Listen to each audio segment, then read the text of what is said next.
ఇవ్వగలిగేది policy direction ఇస్తాం. So సమర్థవంతంగా చేసి ఈ రోజున మనం సాధించింది ఏంటి అంటే ముందు 10,000 మంది పైచిలుకు దాదాపు ఇంకొక 3-4 వేలు వస్తాయి మన ప్రమోషన్స్కు. ఇది ఉమ్మడి ఆంధ్రప్రదేశ్లో కూడా జరగలేదు. ఈ రోజుకి నాకు మన మన తెలంగాణలో జరిగిందో లేదు కూడా నాకు ఇంకా తెలియదు. ఐ థింక్ ఇది ఇంకా ఇలాంటి రిఫార్మ్స్ ఇంకా ఇంత పదోన్నతులు ఇంకా అక్కడ జరిగినట్లేదు. అంటే ఇది ఒక ప్రెసిడెంట్ అయింది మన ఆంధ్రప్రదేశ్కి. సో నేను మీ బాగోగులు కోరుకునే వ్యక్తి, మీరు బాగుండాలి. ఎందుకంటే నేను నా తండ్రి చూసేవాడిని. అంటే నేను పుట్టేటప్పుడు మా ఫాదర్ హెడ్ కానిస్టేబుల్గా ఉండే పెటీ ఆఫీసర్ అనేవాళ్ళు. సో మా అన్నయ్య గారు పుట్టేటికి ఆయన ఒక కానిస్టేబుల్గా జాయిన్ అయ్యారు. సో నాకు పెటీ ఆఫీసర్గా నుంచి మా నాన్న ప్రతి ప్రమోషన్కి ఎప్పుడు వస్తుంది, ఎస్ఐ ఎప్పుడు అవుతారు, ఎగ్జామ్స్ రాసేవాళ్ళు ఆయన, తర్వాత ప్రిన్సిపల్ ఎస్ఐ ఎప్పుడు అవుతారు, ఇంకొక 3-4 సంవత్సరాల్లో మనం సిఐ అవ్వచ్చు. ఈ మాటలు వింటూ ఉండేవాడిని చిన్నప్పుడు. నేను అసిస్టెంట్ ఎక్సైజ్ సూపరింటెండెంట్గా వస్తే మనం ఈఎస్ ఎక్సైజ్ సూపరింటెండెంట్గా అవ్వచ్చు. ఇవన్నీ అంటే ప్రతి చిన్న ప్రమోషన్ ఇంట్లో ఒక పండగ వాతావరణం. అలాగే ఇందాక మేడం మాట్లాడుతూ ఇంకా రాదులే అని కూర్చున్నప్పటికీ కుర్చీ ఉండి ప్రమోషన్ ఇచ్చిన తర్వాత దానికి తగ్గ కుర్చీ లేకపోవడం, ఒక టేబుల్ లేకపోవడం కూడా బాధగా అనిపిస్తుంది. సో ఇవన్నీ కూడా మేము ఈ 10,000 చేయగలిగామంటే దీని వెనక ముఖ్య ఉద్దేశం మేము ఎంత మనస్ఫూర్తిగా ట్రాన్స్పరెంట్గా మేము నిలబడ్డాము. ఈ వేదిక పైన ఉన్న ఆశీనులైన అందరూ అధికారులు, శశిభూషణ్ గారితో దగ్గర నుంచి మీరు ఇదే స్ఫూర్తితోటి గ్రామాల్లో అదే మీరు తీసుకెళ్ళాలని మేము కోరుకుంటున్నాను. మేము ఇన్ రిటర్న్ మేము ఏం కోరుకుంటాం అంటే ఇప్పుడు అలాగే మీరు కొంత జీతాలు కొంచెం సరిపోవట్లేదు ఇవన్నీ అంటే ఫస్ట్ మన సంపదని ఉత్పత్తి చేసిన తర్వాతే, సంపదని పెంచిన తర్వాత మనం ఏదైనా అడగలం. ప్రతి ఒక్కరు ఇప్పుడు ఏం చేశారు, కొన్నిసార్లు ఆర్థిక పరిస్థితి కూడా ఎట్లా అయిపోయిందంటే మనం పని చేయకుండా, ఏ అభివృద్ధి చూపించకుండా, ఇన్ఫ్రాస్ట్రక్చర్ డెవలప్ చేయకుండా, ఇన్ఫ్రాస్ట్రక్చర్కి అసలు డబ్బులు పెట్టకుండా ఎలాగ మనకి సంపద పెరుగుద్ది. అలాగే మీరు చెప్పినట్టు కొంత పొలిటికల్ వ్యవస్థ కొంత మారాలి, అకౌంటబుల్ వ్యవస్థ ఉండాలి. సో వీటన్నిటి మీద కూర్చొని చాలా ఎక్సర్సైజ్ చేసిన తర్వాత ఇవన్నీ జరిగినాయి. సో నా కోరిక, నా విజ్ఞాపన, నా విన్నపం, మేము ఏదైతే సదుద్దేశంతో చేసామో దాన్ని మీరు ప్రజలకి చేరువయ్యేలాగా మీరు ఆ సేవలు అందించేలా చేయమని మనస్ఫూర్తిగా కోరుకున్నాం.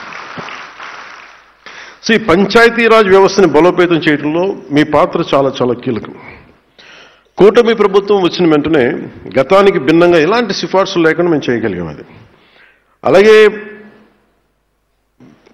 గౌరవ ప్రధానమంత్రి శ్రీ నరేంద్ర మోదీ గారి నాయకత్వంలో వారు అందిస్తున్న నిరంతర సహకారంతో గౌరవ ముఖ్యమంత్రి శ్రీ నారా చంద్రబాబు నాయుడు గారి నాయకత్వంలో ఒకవైపు పల్లెలు అభివృద్ధిని ముందుకు తీసుకెళ్తా ఉన్నాం. చాలా సంస్కరణలు తీసుకొస్తా ఉన్నాం.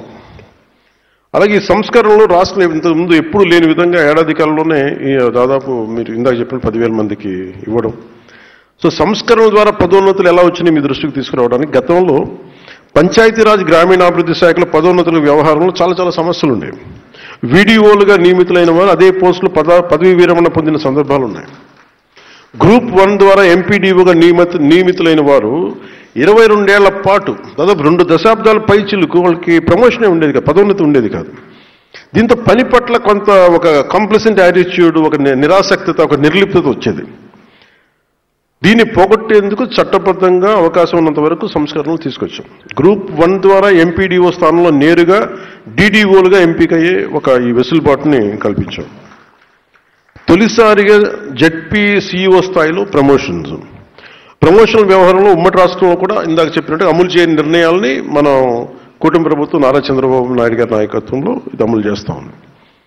గతంలో జిల్లా పరిషత్ సిఇఓ స్థాయిలో ప్రమోషన్లు చాలా తక్కువగా ఉండే. ఇప్పుడు ఆ స్థాయిలో కానీ తొలిసారిగా 70 మందికి మనం ప్రమోషన్స్ ఇవ్వబోతాం. అలాగే ఇంజనీరింగ్ విభాగంలో ఐఎన్సీ స్థాయి అధికారిగా ఉండి డిప్యూటీ ఇంజనీర్, ఎగ్జిక్యూటివ్ ఇంజనీర్ పోస్టులో ఉన్న అధికారులే బాధ్యత నిర్వర్తించేవారు. మన ప్రభుత్వం వచ్చాక ఐఎన్సీ స్థాయికి కూడా రెగ్యులర్ ప్రమోషన్స్ ఇస్తూ పదోన్నతులు కల్పిస్తున్నాం. అలాగే గ్రామీణాభివృద్ధి శాఖలో కూడా పరిపాలనా సంస్కరణలు తీసుకొచ్చాం. ఆ దిశగా మన చర్యలు తీసుకుంటాం, దాని మీద వర్కౌట్ చేస్తూ ఉన్నాం. అలాగే పంచాయతీ క్లస్టర్ వ్యవస్థ రద్దు, దీనికి పంచాయతీ అధికారులు పంచాయతీలకు బదిలీ చేసే ప్రక్రియలో భాగంగా గతంలో ఉన్న క్లస్టర్ వ్యవస్థని రద్దు చేశాం.